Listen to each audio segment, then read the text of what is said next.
আমি আজকে একটা অন্য ধরনের মাংস তো প্রতিদিনই প্রত্যেক সপ্তাহে মোটামুটি খাই, তো এই সপ্তাহে মাংসটা একটু অন্য ধরনের বানাবো। আমি এই যে কড়ায় তেল দিয়েছি, এবার এখানের মধ্যে একটু এলাচ, লবঙ্গ, দারচিনি এই দিয়ে দিলাম।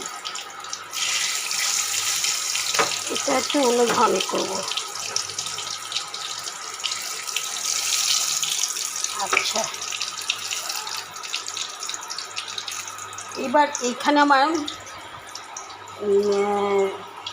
মাংস, কাঁচা পেঁয়াজ, একটু লেবুর রস, অল্প নুন, টমেটো সব এইখানে আমি একটা মেখে রেখে দিয়েছি। আর এখানে করা আছে রসুন, টক দই আর কাঁচা লঙ্কা বেটে রেখেছি, আর পেঁয়াজ ভেজে রেখেছি। লাইটটা কম আসছে, পেঁয়াজ ভেজে রেখেছি।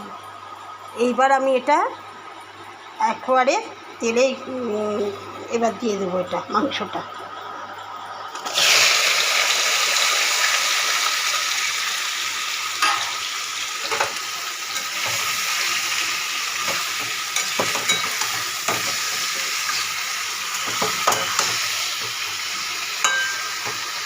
চিমনিটাও জ্বালাতে পারছি না, চিমনি জ্বালালে আবার আওয়াজটা শোনা যাবে না।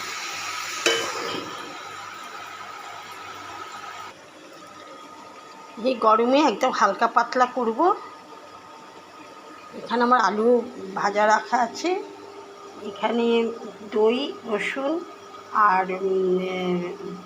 রসুন আর কাঁচা লঙ্কা একসাথে পেস্ট করে রেখেছি, আর পেঁয়াজ ভেজে রেখেছি।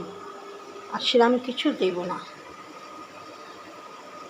মোটামুটি একটু জলটা একটু মরলে তারপর আমি রসুন বাটাটা দেব। একটু অন্য ধরনের করব।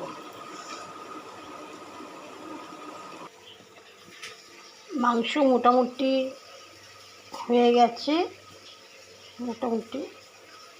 এইবার আমি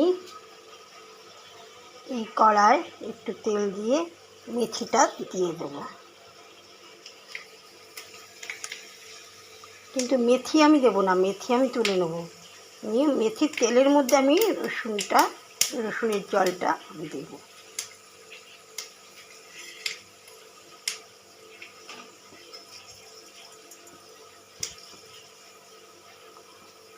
মোটামুটি গন্ধও বেরিয়েছে, মেথির গন্ধটা ভালোই বেরিয়েছে। মেথির গন্ধটা আপনি এইবার আপনি একবার করে দেখতে পারেন।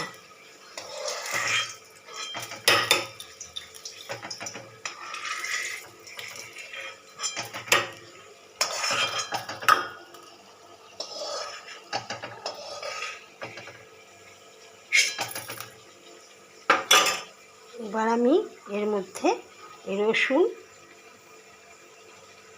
টক দই, কাঁচা লঙ্কা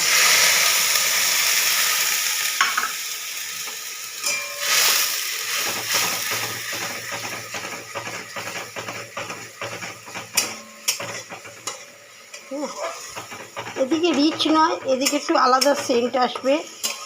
রিচ এই গরমে না খাই ভালো, আমাদের আবার বর্ষাকাল। মেথিগুলো ফেলে দেব, মেথি আর দেব না।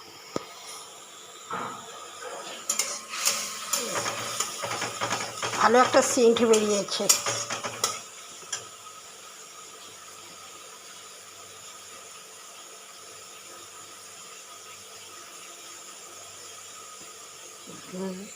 এবার আমি এর মধ্যে পেঁয়াজটা দিয়ে দিচ্ছি।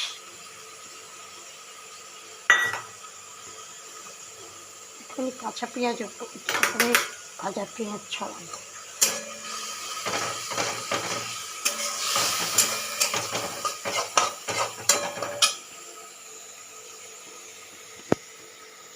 দেখেছি?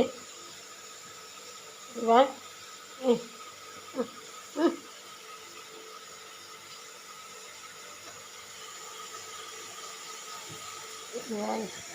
এটা একটু ভাজা ভাজা হয়ে গেলে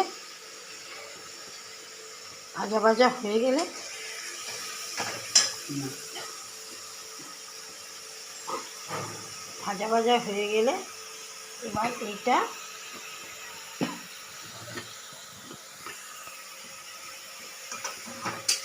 এর মধ্যে ঢেলে দিলাম।